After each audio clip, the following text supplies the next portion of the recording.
고래고기 사건은 2016년, 그러니까 황은하 의원님 그때는 울산지방경찰청장이었을 때죠.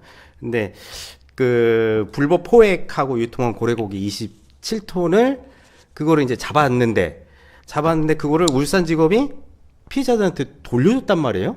말도 안 되는 이유로. 이제 그거 관련해서 이제 검찰이 문제가 있다라고 이제 울산 경찰이 이제 검찰을 수사하니까 걔들이 아까 말씀하신 대로 감히 경찰이 검찰을 뭐 이래서 검찰 이제 눈밖에 나기 시작했고, 그때부터 황운하 총장 한번 걸려봐. 이렇게 보고 있었다가 2018년에 딱 울산시장 선거 수사를 하니까 이거 한번 프레임 짜서 한번 걸어보자. 그죠. 한 거죠. 예, 맞아요. 그래서 고래고기 사건은 정확하게는 제가 부임하기 전에 저는 부임을 2017년 8월에 부임을 했고 고래고기를 압수한 것은 2016년 8월입니다. 그러니까 제가 울산경찰청에 부임하기 전에 고래고기 사건을 경찰이 사건 수사를 해서 고래고기를 압수했었어요. 네. 근데 검찰이 그 당시 2016년에 그걸 돌려줬어요. 그 당시도 왜 고래고기를 돌려줬느냐 이런 그 논란이 있었지만 네. 경찰에서 속으로는 부글부글 끓은 거죠. 그 경찰이 정당하게 압수한 고래고기, 그것도 무려 30억 원어치나 되는데 30억 원어치의 고래고기를 업자들한테 검사가 돌려줘 버려요. 이거를 경찰은 부글부글하지만 아무도 문제 삼지 못하고 있는 거예요. 그리고 이제 고래고기 업자들은 희희낙낙하는 거죠. 그리고 본인들이야 경찰 뭐 우리 고래고기 압수해 갔지, 우리가 검찰한테 손 써가지고 다 돌려받았어. 이렇게 되는 거예요. 이미 검찰과 그 업자는 이걸로 이게 됐죠. 그래서 그 뒤에 아무 뭐 경찰이 속으로는 부글부글 끓었지만 검사를 수사할 엄두를 못 내고 있는 상황이었어요. 그러다가 2017년 8월에 거의 한 1년쯤 지난 뒤에 제가 울산경찰서 부임을 했죠. 부임한 뒤에 제가 뭐 울산지에 부임하기 전에 그런 사건이 있는지 몰랐죠. 그런데 누가 그런 보고를 하더라고요. 그런 사건이 있었다. 그래서 그러면 왜 그 검사의 범죄에 대해서 왜 수사를 안 했냐 하니까 경찰이 어떻게 검사 수사합니까? 그래서 수사 자체가 이제 불가능한 걸로 그 검사들이 알아서 검찰 내에서 수사를 하든지 징계를 하든지 할 일이지 경찰이 어떻게 검사 수사합니까? 경찰이 검사를 수사를 못한다는 것은 뭐 위축돼 있는 그런 것도 있지만 현실적으로 수사를 진행하려면 압수수색 영장이 필요하고 체포영장이 필요하고 이런 영장이 필요한데 그래야 수사가 진행이 되죠. 근데 현재의 시스템에서는 경찰이 압수수색을 하고 싶으면 검사 손을 거쳐야 돼요. 그때 수사 지휘권은 검찰에 있었잖아요. 수사 지휘권도 검사 가지고 있고 영장부터 검사를 거쳐야 되는데 검사가 영장을 청구해 줄 리가 없는 거예요. 없죠, 당연히. 그러니까 수사가 현실적으로 진행이 안 되잖아요. 수사 진행은 안 되면서 검사들한테 눈밖에 나가지고 검사들의 그 표정만 된다는 거죠. 그러니까 수사를 시작할 엄두를 안 내는 거예요. 그래서 이제 그 제가 요거는 아주 강하게 수사를 해야 한다 해서 이제 수사가 시작됐어요. 물론 검사들이 경찰에 신청한 압수영장을 워낙 강하게 수사를 하니까 이 사람들이 영장을 전부 기각은 못하고 그 웬만한 건 영장 청구를 해주면서 결정적인 것만 기각하더라고요. 그러니까 영장을 10건을 보내면 그 중에 뭐 다 수사에 필요하긴 한데 그중 그 마스터키가 될 수 있는 또는 결정적인 어떤 스모킹건이 될 수 있는 그런 압수물을 필요로 하는 영장이 있어요. 그 한 건의 어떤 한 건의 영장. 그걸 다 기각하는 거예요. 검사들은 그걸 알죠. 그리고 경찰도 요것이 발부돼야 된다. 그러나 그 주변에 이것도 필요하고 이것도 필요해서 한 10건을 보내요. 근데 10건 중에 꼭 필요한 한두 건은 기각을 하는 거예요. 영장 청구를 안 하는 거예요. 그래서 사실상 수사가 진행이 안 돼, 더 이상. 그리고 그 수사 대상자를 불러가지고 이제 조사를 해야 되는데 수사 대상자가 현직 검사잖아요. 와라. 들은 채도 안 하는 거예요. 근데 안 오면 지금 윤석열에게도 체포영장이 발부됐었는데 체포영장 발부될 때 그 기억을 떠올려 보면 공수처에서 3번 출석 요구를 했어요. 네. 와라. 3번 출석 요구를 해서 안 오니까 체포영장을 체포영장 발부했어요. 예. 검사도 계속 경찰이 오라고 해서 안 오면 체포영장을 발부받는 절차로 가야 되는데 체포영장 청구를 하는 사람이 검사거든요. 그 검사가 당신 내가 체포할 테니까 당신에 대한 체포영장 청구해줘 하면 이 사람이 청구해 줄 리가 있냐고요. 그러니까 그 수사 대상인 검사가 경찰이 오라는데 전혀 응하지 않고 오히려 해외에 유학을 가버렸어요. 다른 공무원들은 상상할 수 없는 일이죠. 수사 대상인 사람은 당연히 출국이 금지가 돼요. 근데 이 사람 해외 유학 가버린 거예요. 그렇게 그걸 본인이 갔겠어요. 위에서 야 너 저쪽으로 빠져 이렇게 해서 보냈겠죠. 예. 그럴 가능성이 높죠. 예. 시끄럽고 하니까. 예. 그렇게 수사가 진행이 안 되긴 했는데 아무튼 그렇게 수사를 하다 보니까 이 당시 전국적으로 이것이 이제 여론화돼 가지고 예. 검찰의 그러니까 울산 고래고기 사건의 진실, 고래고기 뭐 이런 제목으로 해서 심층적인 보도를 통해서 국민들에게 많이 알려졌어요. 맞습니다. 예.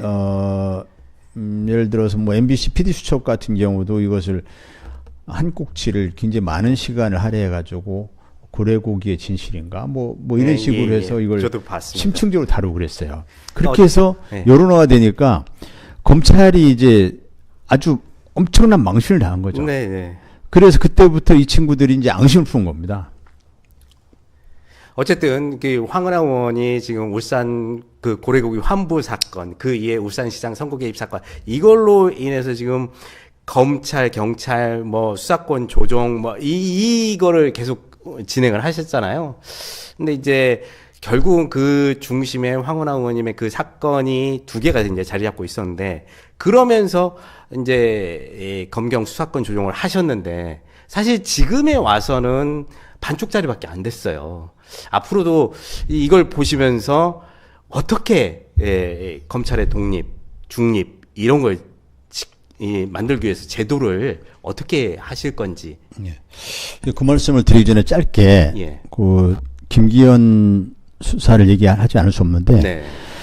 그래서 이제 고래고기 사건 때문에 검찰의 앙심, 검찰이 이제 표적이 됐는 상태에서 경찰이 김기현 당시 울산시장의 토착비리를 수사를 했습니다. 예. 토착비리라는 것은 김기현의 몸통이 되어 있는 건설업자와 김기현의 형제간의 30억 뭐 각서 뭐 이런 사건에 대한 예. 토착비리 사건이었는데 근데 이 사건이 이제 검찰이 이 사건을 덮어야만이 황운하가 이 사건을 수사한 것이 김기현 떨어뜨리기 위한 수사라고 프레임을 짤 수 있으니까 네. 이 사건을 덮어버린 거예요. 예.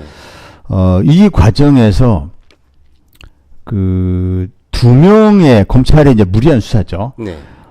없는 죄를 만들고 즉 황운하를 선거 개입 김기현에 대한 정당한 수사를 불법적인 선거 개입 수사로 둔갑시키려다 보니까 황운하의 없는 죄를 만들다 보니까 김기현의 토착비리를 덮는 거예요. 네. 이 과정에서 김기현의 비리를 고발했던 건설업자를 오히려 구속을 하려고 네. 그러니까 사건을 이제 가해자를 피해자로 바꾸는 경우죠. 검찰이 종종 하는 못된 장난질인데 정작 조사해야 될 대상을 피고발인을 조사하는 게 아니라 고발인을 파는 거예요. 그래서 고발인은 문제가 있다 하면서 피고발인 문제는 슬그머니 없어져 버려요. 이것도 건설업자가 김기현의 비리를 고발하니까 건설업자의 약점을 잡아가지고 건설업자를 구속시켜 버려요. 네. 이 과정에서 건설업자를 구속시키기 위해서 어떤 건설업자한테 돈을 빌려줬다 못 받은 사람한테 회유 협박을 해가지고 당신이 이 사람 구속될 수 있도록 협조를 해라 이렇게 한 거예요. 거짓 증언을 했고. 예, 그러니까 이 사람이 그 심리적인 압박을 견디다 못해가지고 결국 자살해 버립니다. 네. 그래서 아이고. 그 건설업자를 엮어내려고 하다가 건설업자에게 돈 빌려주고 못 받은 사람을 검찰이 당신이 그 건설업자를 고발해 이러면서 협박을 하니까 그걸 못 견디고 역시 이 한 노동자인데 이 노동자의 약점을 잡아가지고 이 노동자 어떤 약점을 또 잡아야 약점을 잡아서 당신이 이거 고발해. 고발 안 하면은 당신 재미없어. 이러니까 이 사람이 사실은 큰 약점도 아닌데 그게 일반 서민들은 엄청난 그 두려움을 갖는 거예요. 그쵸. 이걸로 인해서 당신 회사에 잘릴 거야. 하니까 힘들게 현대자동차의 노동자로 취직을 했는데 노동자 그 현대자동차에서 해고된다 하니까 이 사람이 막 세상이 무너지는 것 같으니까 그러니까 검찰이 시키는 대로 했어요. 하긴 했는데 너무 양심의 가치를 견디다 못해가지고 죽어버렸어요. 아이고. 그 노동자 한 명이 그렇게 죽었죠. 또 하나는 검찰 수사관 출신의 청와대 행정관이 죽었어요. 네. 이 사람도 검찰이 사건의 프레임을 짜가지고 이 사람한테 그 청와대 하명수사 프레임을 짜보려고 했는데 이 사람한테 거짓말을 받아내야 되는데 이 사람이 검찰이 원하는 게 뭔지는 알아요. 왜냐하면 본인도 검찰 수사관을 해봤으니까. 근데 검찰이 원하는 대로 얘기해 주는 건 완전 거짓말인 거예요.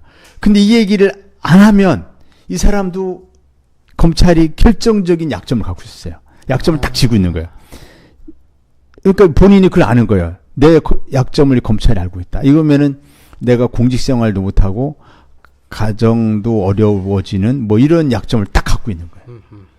그리고 이걸 가지고 이제 그 검찰에 원하는 진술을 해야 되는 심리적 압박을 받다 보니까 이 사람이 또 죽어버렸어요. 아이고. 이렇게 아주 악랄한 짓들을 하는 집단입니다. 검찰이. 그래서 그 여기에서 조금 전에 질문하신 그 내용과 연결이 되는 것이 검찰의 이러한 악랄한 수사, 이렇게 두 명의 목숨이 끊어진 이런 것을 막을 수 있는 제도적인 방법이 없느냐. 이게 바로 수사와 기소를 분리하는 것인데요. 검찰이 수사를 하면 이런 문제가 없어질 수가 없습니다. 그러니까 본인이 수사해서 본인이 기소하면은 이런 문제 없어질 수가 없어요. 그림을 다 그리니까요. 근데 수사와 기소를 분리하면은 검찰이 수사를 못하면 이런 일이 생기지 않지만 이제 시스템적으로 볼 때 수사기관은 누구나 다 어느 정도 욕심을 낼 수 있어요. 공명심에 수사 성과에 눈이 멀어서 욕심을 좀 낼 수가 있어요. 그런데 이러한 무리한 수사를 누군가가 걸러줘야 돼요. 걸러줘서 여기서 인권침해 수사가 있었네. 이거 사건을 조작했네. 이거 무리한 수사했네. 이거 기소 못해. 오히려 수사한 담당 수사관, 담당 수사 공무원이 벌받아야 돼. 이러면서 걸러주는 사람이 있어야 돼요.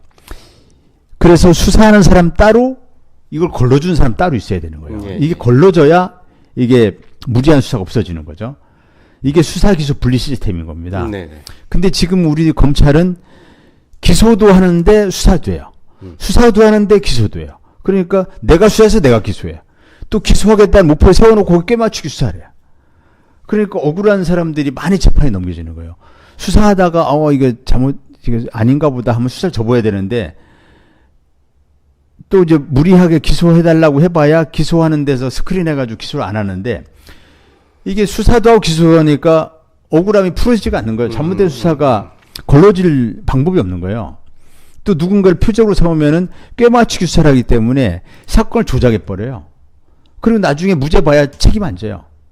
그러니까 수사 기소가 결합됐을 때 생사람을 잡는 그런 그 검찰권 남용, 사건을 조작하는 검찰권 남용이 사라질 수가 없다. 그래서 수사 기소 분리가 검찰 개혁의 핵심입니다. 그렇죠. 억울한 사람을 만들지 않기 위한 핵심이 바로 수사 기소 분리인데 이 수사 기소 분리가 검찰 개혁의 본질인데 지난 문재인 정부 때 또 21대 국회 때 이것을 해보려고 하다가 실패했어요. 뭐 여러 가지 이유가 있어서 실패했는데 거기에는 민주당도 반성해야 되고 문재인 정부도 반성해야 되죠.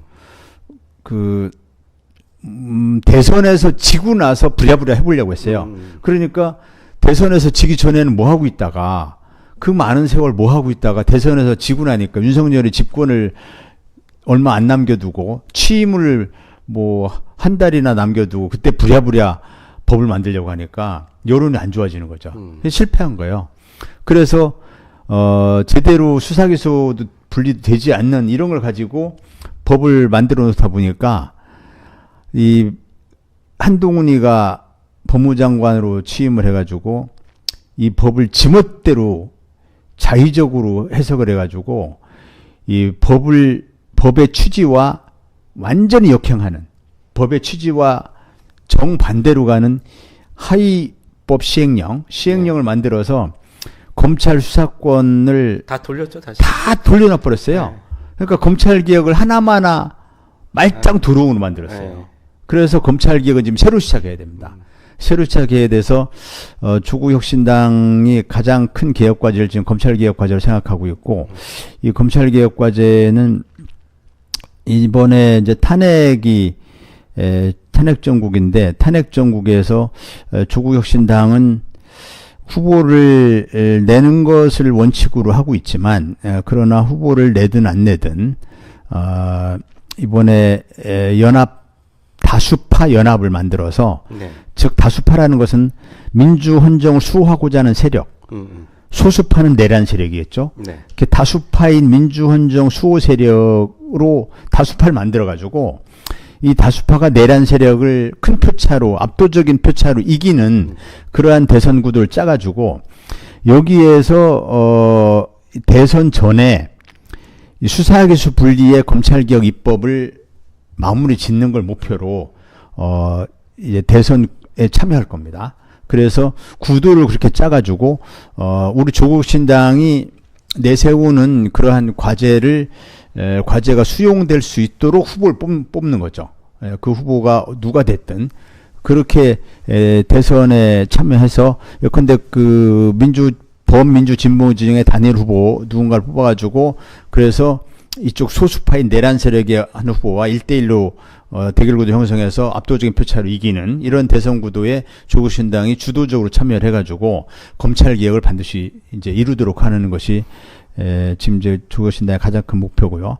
그래서 이번에 그 대선 전 수사기소 분리 입법화 이거를 이제 반드시 이뤄낼 겁니다. 네. 꼭 그 검찰청을 해체하고, 이제 쉽게 말하면은 검찰청을 이제 기소청으로 바꾸는 그런 거라고 볼 수 있는데, 뭐 저희도 뭐 최장 끝판에서 심상정의 불법 정치 후원금, 그리고 한양대학교의 R&D 입국 카르텔, 그런 걸 수사해보면서 취재를 해보면 항상 사건을 검찰이 들고 있습니다. 들고 있고 이거를 기소를 안 해요. 안 하면서 이 사건이 무마되게 1년, 2년, 3년. 검사는 계속 바뀌고. 이러니 잘못된 걸 저희 언론이 지적을 해도 이걸 법의 심판을 받기가 굉장히 어려운 구조가 지금 만들어져 있는데, 이거를 꼭 우리 황은하 의원께서 깨주셨으면 하는 바람이고요. 어쨌든 윤석열이 지금 초기에 이제 정권 창출할 때는 검찰을 주요 인사에다 넣었다가, 계엄 때는 이제 군인들과 이제 손을 잡고 지금 계엄을 해가지고 탄핵까지 오지 않습니까? 이 지금 탄핵 정국에서 검찰의 행보가 수상해요. 의원님 어떻게 보세요? 뭐 검찰은 보수도 아니고 진보도 아니고 네. 여당도 아니고 야당도 아니고 검찰은 오로지 검찰 편입니다. 네. 보수 편이 아닙니다. 그렇죠. 진보 편이 아니에요. 예. 대선 대선 때는 이기는 편이 우리 편인 겁니다. 네. 검찰은 항상 검찰 이익을 최고의 목표로 합니다. 조직폭력 조직과 다를 바 없어요. 옳은 것을 쫓아가는 게 아니에요. 네. 검찰이 이익만 쫓아갑니다. 그래서 윤석열이 검찰총장이 되고 검찰총장에서 대통령으로 직행했기 때문에 검찰은 완전히 이제 제 세상을 만나가지고 검찰 세상이 됐다. 한동훈이 또 법무장관하고 하니까 검찰 출신이 뭐 별의별 자리를 다 들어갔어요. 그래서 예컨대 뭐 금감원장의 고작 부장검사 출신이 금감원장으로 가서 금융업계가 얼마나 그걸 모욕적으로 생각했어요.